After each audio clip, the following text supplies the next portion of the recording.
Do you need help with marketing, new clients, or online reviews? Massage Book is your solution, streamlining all the challenging aspects of your massage therapy practice. This powerful software simplifies scheduling, payments, and marketing, allowing you to focus on what you do best, helping clients live better. Plus, sign up now with code ABMP50 and get $50 off after your free 30-day trial. Visit massagebook.com, create an account, and transform your practice today. That's Massage Book with code ABMP50 for $50 off. Don't wait. Give it a shot today. Are you looking for a company that empowers your growth and development? Look no further than the Elements Massage brand, where all massage therapists have the opportunity to thrive through the Elements Massage Career Advancement Program. In the Elements Massage Career Advancement Program, Elements Massage Studios recognize, reward, and uplift their massage therapists, rewarding continuous learning, commitment, and growth.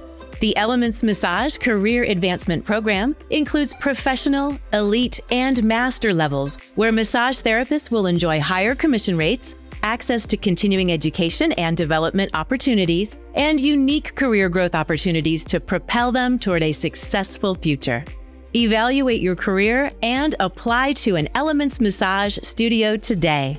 Visit elementsmassage.com/careers and take the first step towards a fulfilling journey. That's elementsmassage.com/careers.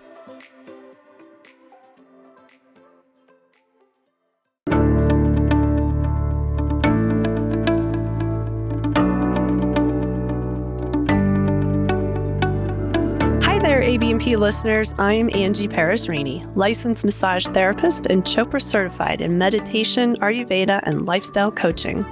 I'm also the director of strategic partnerships for ABMP, and you're listening to the ABMP Podcast, a podcast that speaks to the massage and bodywork community. As a fellow massage therapist, having been in a part-time practice for more than 20 years, I wanted to bring you conversations about self-care so that we can show up and be our best selves, not only for our clients, but also for ourselves. Today, I'm being joined by my friend and colleague, Darren Buford, editor-in-chief of Massage and Bodywork magazine and senior director of communications. You've heard him quite a bit over the years as the co-host of this podcast. And just to bring you all back, at the beginning of this podcast series, Darren and I interviewed author James Nestor about his book, Breath, The Science of a Lost Art. In his book, he referenced the research and work of Dr. John Douillard, who's with us today. Dr. John Douillard is a globally recognized leader in the fields of Ayurveda, natural health, nutrition, and sports medicine. With 40 years of experience, he has helped over 100,000 patients as director of Life Spa. Dr. John is a renowned Ayurvedic educator, host of the Ayurveda Meets Modern Science podcast, former director of player development for the New Jersey Nets NBA team, and best-selling author of 7 health books. Dr. John, what a joy and pleasure it is to have you with us today. Good to be here. So in reading the book Breath, one of the things that stuck with me, and maybe for Darren too, was the science behind nose breathing versus mouth breathing and the studies you did with athletes and what you discovered. I even went so far as to tape my mouth before bedtime for several months just to train myself to breathe through the nose. And ever since then, I continue to practice nose breathing when out hiking, running, or playing any kind of sport. And for me, I'll say I feel a lot more energy and a quicker recovery by practicing nose breathing. Darren, I don't know, what has your experience been since that book, Breath? Yeah, I didn't lean as so far as you did, Angie, with the mouth taping, but I'm incredibly aware of it. I will say that. I'll catch myself sometimes when in physical activity, like overly breathing through the mouth. So at least I'm conscientious. It does catch me. And then I don't know if we talked about that specifically, but I think a topic we're going to talk about today, some more of that lateral breathing, which I'm very conscious to when I catch myself in very, very short breaths. So, Dr. John, let's begin. What is efficient breathing?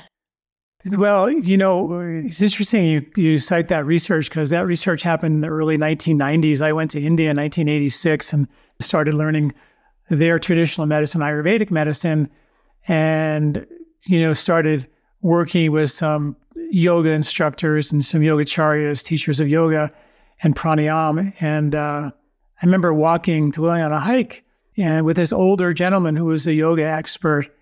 And we were pretty vigorous hiking. They don't hike for the look of it. They hike to get up the hill, And I was sort of huffing and puffing a little bit. And he was just breathing through his nose the entire way. And he looked at me and was like, and he started explaining to me the difference between nose and mouth breathing. So that's when he really started getting me into the research of it. So when I came back to the States, I had met Deepak Chopra in India, actually, and came back and co-directed his center for 8 years.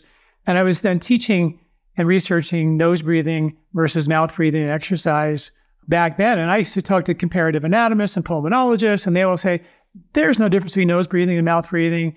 You only really need a couple of lobes of the lungs. You don't need 5 lobes of the lungs. There's absolutely no difference. And I'm going to myself, well, if we have 5 lobes of our lungs, why do we have 5 if we don't need 5? Is it like extra? Are we carrying around extra for no reason? It doesn't make any sense to me at all.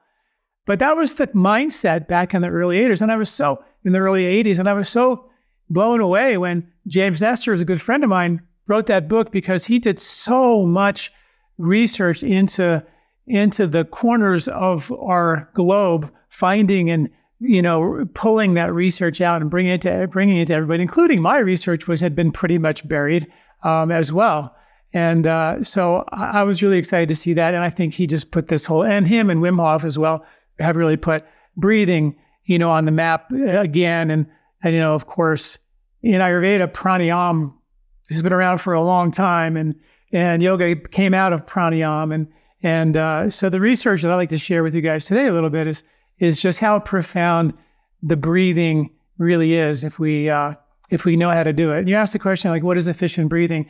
I was in a restaurant a little while ago, and we were coming in the restaurant, and a couple of elderly folks were coming out of this restaurant, and they all were sort of frail and had their mouths open, and they were huffing and puffing and just sort of really struggling to get in and out of this restaurant.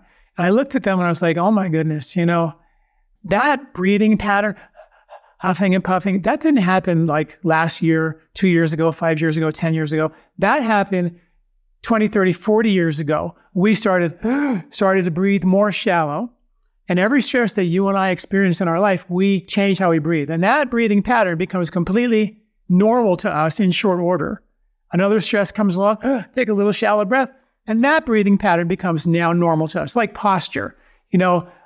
We think we have good posture, but when you look at yourself versus when you were 21, now I'm 68, that's like, okay, there's a big difference, right? So we adapt to that. We don't have any idea that we're adapting that. And slowly but surely, the rib cage, which is literally a cage, which has what's called elastic recoil, and all it wants to do is get the air out. And if the diaphragm isn't strong enough to contract and push that rib cage open, over time, for most of us, the rib cage wins and literally becomes a cage over time. And it forces us to shallow breathe.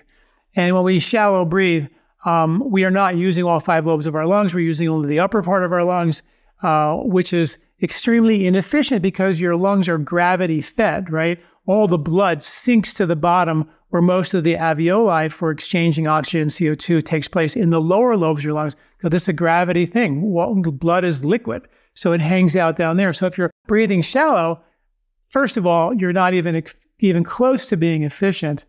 But more importantly, you're breathing into the receptors that tell your body life is an emergency. So if you saw a bear in the woods, you wouldn't take a long nose breath, right? You get up a tree, save your life, try to run, help, try to stay alive. And that is a survival breath. And unfortunately, most of us are taking these survival breaths constantly in our life. And we've lost access to the lower lobes of our lungs, which are predominated by receptors for the parasympathetic rest, digest, rebuild, rejuvenate nervous system. And that's sort of where the problem begins. It gets more technical. We can dive into that, but that's where the problem. Most of us are breathing mostly, telling our body's life's an emergency with every breath we take, 26,000 of them a day. versus breathing into the lower lobes of your lungs, telling your body, hey, the war is over, and I can digest the way I was when I was 18. Yeah, and one of the things that really struck me in that book, and then the more I researched on your website and read some of your articles and things, what I never really understood was the importance of CO2 and what that does. Like, we're just always taught, get more oxygen, get more oxygen. Can you talk a little bit more about what the importance of CO2 is and how does that play into the efficiency of nose breathing? Yeah, James Nestor's first book was called Deep, and it was about freediving, which kind of opened the door, and it's an amazing book. It's such a great story. Everybody should pick it up. But the idea when you hold your breath underwater, for the record right now is 11 minutes without oxygen. With oxygen, a little bit before you went down, is 25 minutes. Can you imagine holding your breath for 25 minutes? That's like a whale or a seal or a dolphin, right? Doesn't make any sense. But we have that capacity. We have a receptor in our brainstem that reacts to CO2 when it builds up. And if we become hypersensitive to a little bit of CO2, we keep taking more shallow, more rapid breaths.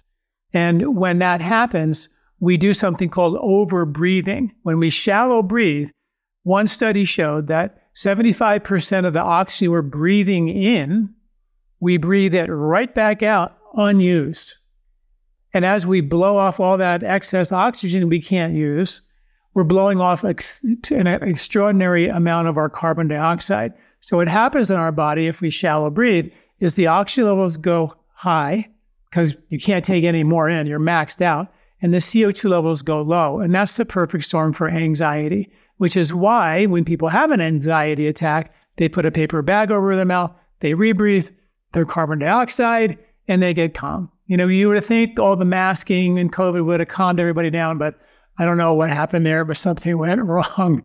But that is the science that the CO2, when it builds up, will in fact calm you down, which is why in Ayurveda yoga pranayama exercise, when you do pranayama breath holding on the exhalation, you're going to get a more rapid buildup of CO2 because you breathe out all the oxygen. Now you hold your breath. You're going to get a quicker and faster accumulation of CO2, which will calm you down, which was used therapeutically thousands of years ago for people who are hyperactive and overstimulated to calm them down. And breath holds on the inhalation were what were used to stimulate people because that would give you actually more oxygen and therefore less CO2 with people who are more depressed. So that was understood thousands of years ago.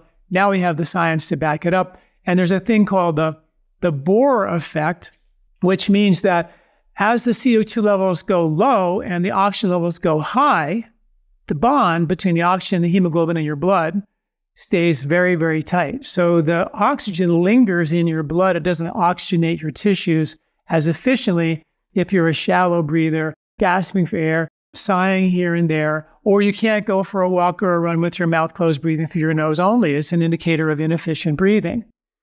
And so when you start to learn how to breathe through your nose, which is longer and slower and deeper than a quick, fast mouth breath, nose breath takes more time. So CO2 has time to kind of stabilize itself and balance itself. And as you get into breath holding techniques where you literally hold your breath, CO2 levels begin to, like in free diving, they begin to rise significantly. And the higher the CO2, that's what releases the bond between the hemoglobin and the oxygen. And that dumps all that oxygen into your tissues and gives you, the oxygenation your cells really need. So when you're free diving down in the ocean, 300 feet, it's freezing cold, it's black, there's sharks.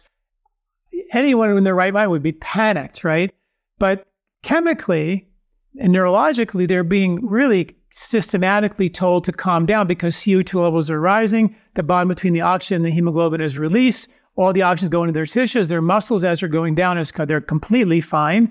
It's just that the oxygen saturation in your blood is starting to drop from 98% saturation when your doctor puts the oximeter on your finger. And it starts to go down to 95 and 92, and then it goes into the 80s. And what they discovered when it goes into the 80s, they call that intermittent hypoxia. And a lot of your listeners probably know what autophagy is, right? When you fast and you don't get that much food, the body does something called cellular recycling, and it goes into the cupboard, tries to make a meal out of something because there's no food to be had. In a similar situation, when you're in intermittent hypoxia and the oxygen levels are starting to go down, a little bit of an alarm bell goes off, but at the same time, the tissues in the body are getting everything that they need. So if you temporarily go into that state where the oxygen goes below 90, the body does a cellular repair process just like autophagy, and that's called intermittent hypoxia. And that's where stem cells are activated significantly. What Lance Armstrong got busted for injecting was the hormone EPO or erythropoietin. You make yourself when you hold your breath. It activates endothelial growth factors that protect your lining of your arteries, transcription factors called the guardians of your genome that protect you from DNA damage and accelerated aging.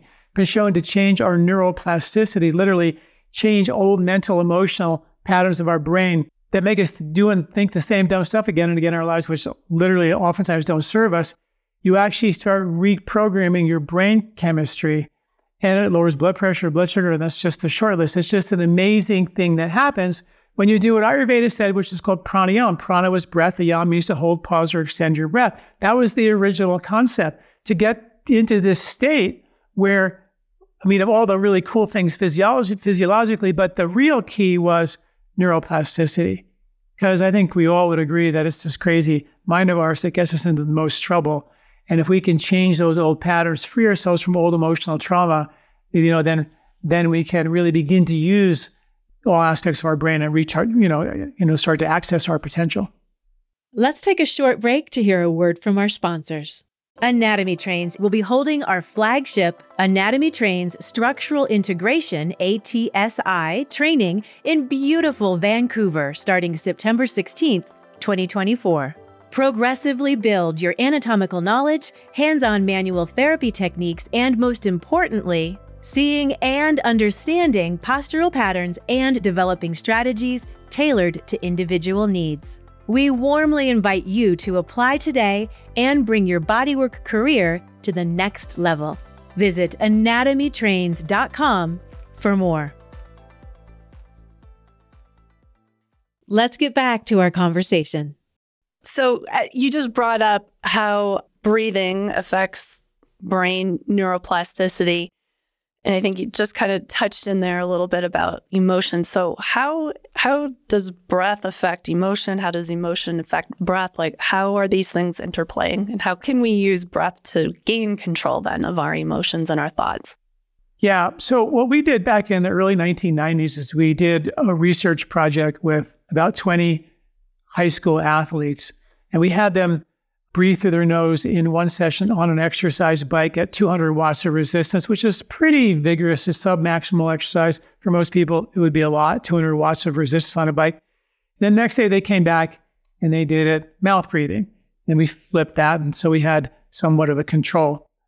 So when we actually had them do mouth breathing, their brain waves went into a beta stressed out state.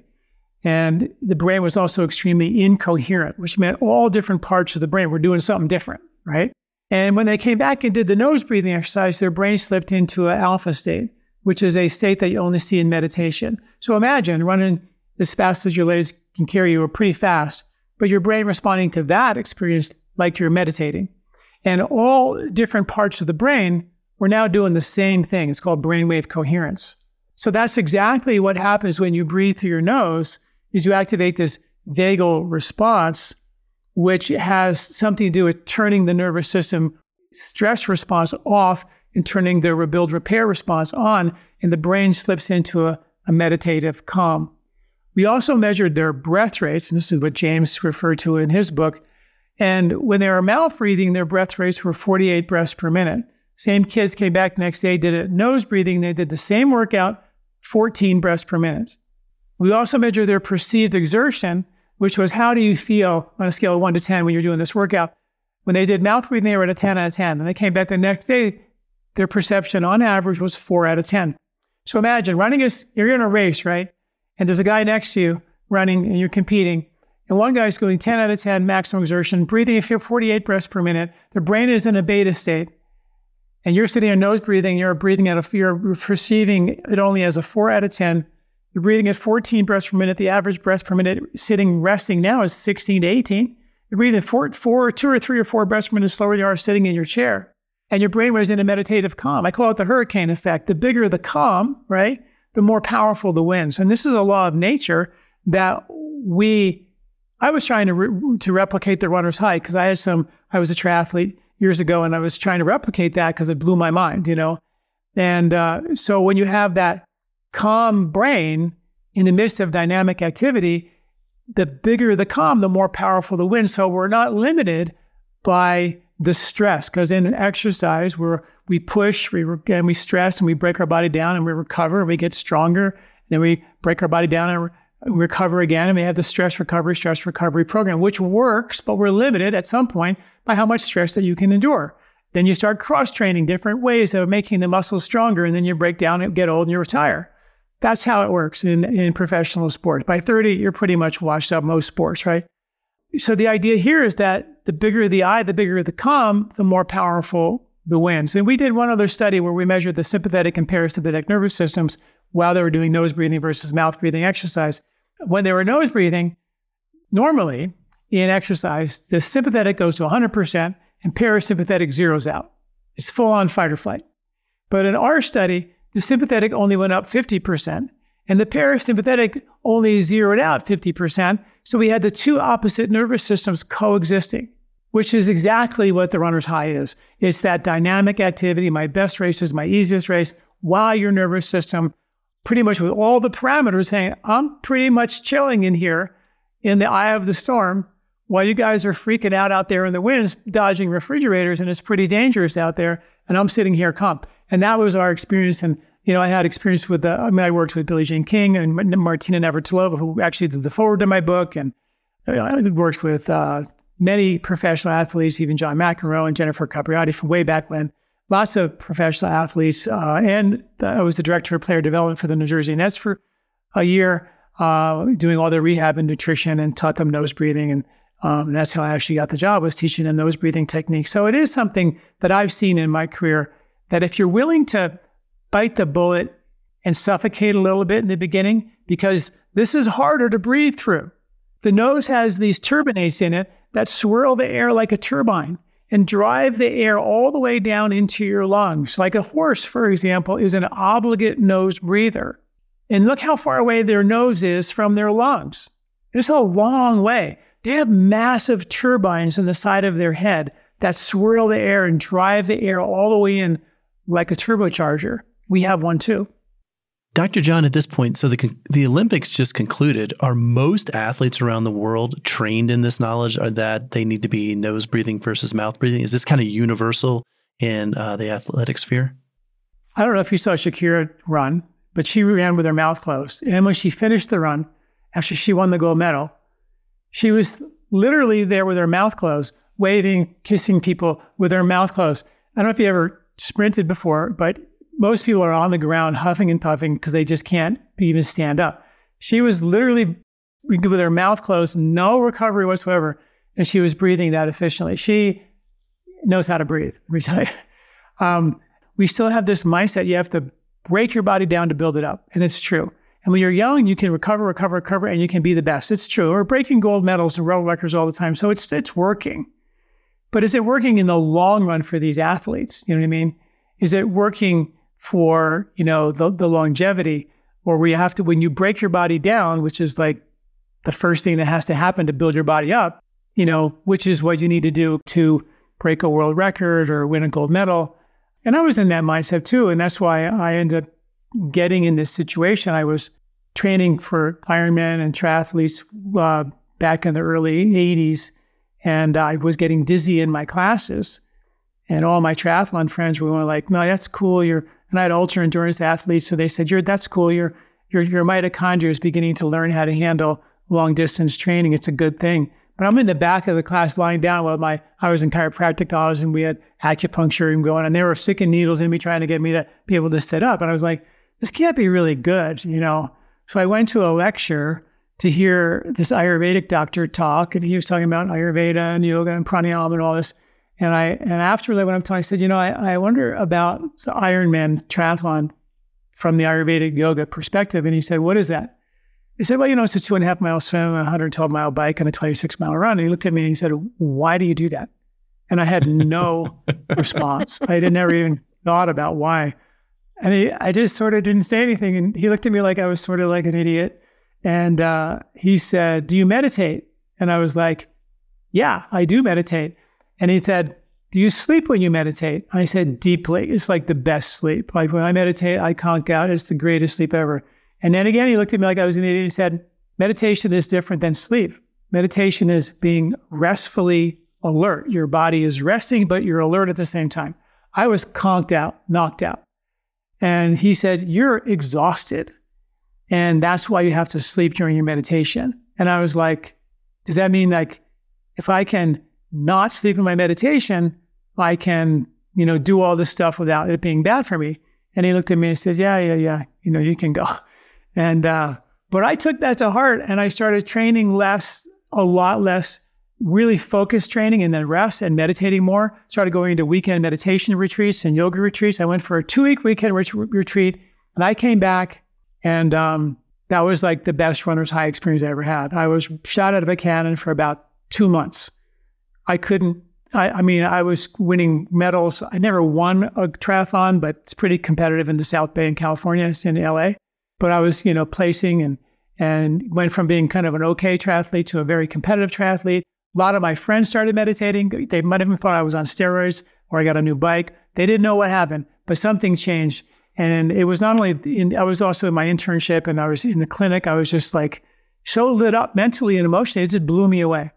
And that's when I was like, got to know more about India, Ayurveda, and went to India the first chance I got and ended up getting invited to stay there and study. And I stayed there for 1.5 years and studied Ayurveda. And then that's where I met Chopra and came back and helped co-direct his center for a couple of years. But that was the story. But it was like that experience blew my mind just from the rest. And chemically, the rest is breathing through your nose. You're getting rest in action. But, when you're huffing and puffing and huffing and puffing constantly, you're just driving so much stress into the body will eventually break down or get exhausted or something worse. So what can a massage therapist or a massage therapist teaching their client, if they've had no experience with pranayama or have any sense or knowledge of the benefits of this nose or mouth breathing, like where would they start? What would be a place for them to start practicing to build that diaphragm? There's so many easy things to do. One is go for a walk and count how many steps you take when you breathe in and how many steps you take when you breathe out. Simple. As you're walking, try to get 10 steps for your inhalation, always through the nose, and 15 to 20 steps for your exhalation, always through the nose. And by extending that exhale and lengthening the breath, you're going to build CO2 up a little bit more. Another walking exercise when they just go for a walk is go for a walk, breathing normally, get a nice rhythm, and then breathe out, hold your breath, continue to walk, count your steps. And then when you start breathing again, breathe again, but it should be the same exact rhythm as you started. So you go into a comfortable rhythm, you breath hold on the exhale, and you leave with a comfortable rhythm. No emergency recovery breath, huffing and puffing at the end. And there you're trying to, again, lengthen the amount of steps you take with a breath hold with a comfortable recovery. Obviously, just breathing through your nose when you exercise, which was my Body, Mind, Sport, the first book I wrote, which was really just that. Just go and breathe through your nose. And the way that I tell people do is spend the first 5 minutes breathing really deeply in and really deeply out and really deeply in. Exercise your lungs first, in and out. And if you use the pranayama technique called ujjayi as you exhale, you'll notice that the abdominal muscles contract. And that creates something called an abdominal diaphragmatic cardiac massage, which flips the brain, activates the vagus nervous system, and flips the brain into an alpha state. So as you're doing the deep in and deep out, use your abdominal muscles to squeeze all that air out. If you don't know the ujjayi pranayama, which is like a whispering that you just whisper with your mouth closed, like that, if people don't know it, and you just breathe out all the air. But if you just want to just use your abdominals to squeeze all the air out, you'll get a similar or same effect. So that's what you do. You warm up the respiratory tract by breathing deeply in with a full exhalation. And then as you begin to go a little faster, you watch the breath rate. And as soon as the space between each breath starts to shorten, right? then you're going in the direction of a open mouth emergency. So that's what you look for. You create, in this beginning 5-10 minutes of exercise in your lungs, you notice a space, a comfortable linking between each inhale and each exhale. As you begin to then go faster, as soon as that space gets shorter, slow it back down, reset a deeper, longer, slower breath, and then try to go faster again. And our research shows that if they're doing it on a treadmill, that they just keep going faster and faster. We'll use elevation to make it happen. If you're on a treadmill, you start out with 2.5 miles per hour, 0 degrees elevation. Increase elevation every 15 seconds by 1 degree, 1 degree, 1 degree. At 4 degrees, the space between the breath got short. Zero out the treadmill, 0 degrees. Recover, restore that long, slow, deep breath with the space between the breath. Then you go again, 1 degree every 15 seconds up the incline. This time you go to 8 degrees. You're breathing the same, but the breath gets short at 8. You slow it back down. Next time you go to 12 degrees. I replicated that over thousands of times because I ended up, after being in North Boulder Park, I was recruited to come in and do this because it got really popular in Boulder. It's a crazy place. But it got really popular, so I was recruited to teach that same class indoors at a health fitness club. And then I taught it there for many, many years after that, and it was open to the public. So we had a whole bank of treadmills, and I would do that every week. I would do that for free, and learned a ton, about how people can get better and better and better, and really develop that respiratory efficiency. This has been amazing. Thank you so much for your time with us today. You've been so generous. Giving us all this amazing scientific research-backed information. It's been incredible. Some really cool tips that we can all walk away from today and get started.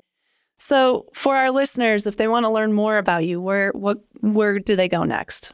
My website is lifespa.com, lifespa.com, and there I have a newsletter and I put out. What we do at LifeSpa is I write about ancient medical wisdom, particularly of Ayurveda, yoga, breathing, and modern science. So if I read an article, it's going to be science-based, evidence-based with the ancient wisdom.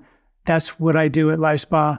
So you can go there and get all our, we put out 3 articles a week based on that information. And of course, I'm on YouTube and Facebook and Twitter and all that stuff as well. I'm on TikTok, and so I do that as well. But if you go to our website, we have a library, about 1,500 articles and videos for if you really want to dive deep into a different type of pranayama or a different type of herb that, in Ayurveda, we have a really nice library there for you to kind of dig in. And then don't forget about his books. Yep. And then the one that we're talking about today is called Body, Mind, and Sport, which was the one about the nose breathing research that we published based on that. Okay. And then also, listeners, Dr. John will also be contributing an article in our November-December issue of Massage and Bodywork magazine too, so be sure to check that out. Thank you again. It's been such a joy and a pleasure and an honor to be here with you today. Thank you. Yeah, thank you guys. Really appreciate it.